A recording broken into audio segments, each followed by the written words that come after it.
ټول امنیتي ارګانونه په هماهنګۍ سره مخ ته ولاړ سو. هیڅوک نشي کولی چې د موږ او تاسې د هېواد هغه مهمې منابع هغه غلا کړي یا یې قاچاق کړي. د جمهوریت پر مهال همدغه ډبرې په یو فی کیلو 15 افغانۍ پاکستان او نورو هېوادونو ته قاچاق کېدې، خو چې کله امارت حاکم سو او دغه ډبرې موږ په خپل لابراتوار کې ټیسټ کړې، موږ ته معلومه سوه چې له 9% نه واخله تر 10% پورې په دې کې لیتیم دي.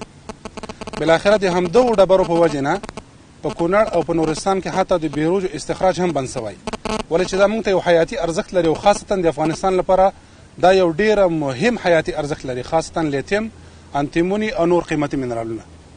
هیڅ چاته اجازه نه ورکوو چې د افغانستان د خلکو منابع او د افغانستان د خلکو دغه حیاتي منرالونه له افغانستان نه په بېرحمانه ډول باندې وباسي.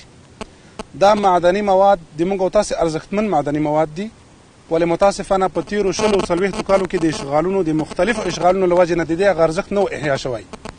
اوس چې دا هېواد اصلي مالکانو ته سپارل سوی، د دغه حیاتي ارزښت هم بیرته احیا سو او انشاءالله د همدغې په توسط به موږ او تاسې افغانستان د نړۍ له هېوادونو سره سیال کوو.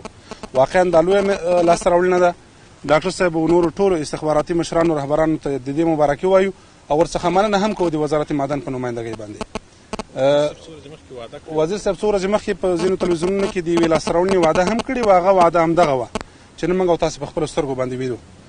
دا په هماهنګۍ کار سوی او واقعا چې مثبته نتیجه یې ورکړې. که چېرته په هماهنګۍ موږ ټول ارګانونه حکومتي د حکومت په اډانه کې تشکیل سوي ارګانونه په هماهنګۍ کار وکړي، موږ او تاسې به همیشه د دغسې زیرو او د لاسته راوړنو شاهدان یو.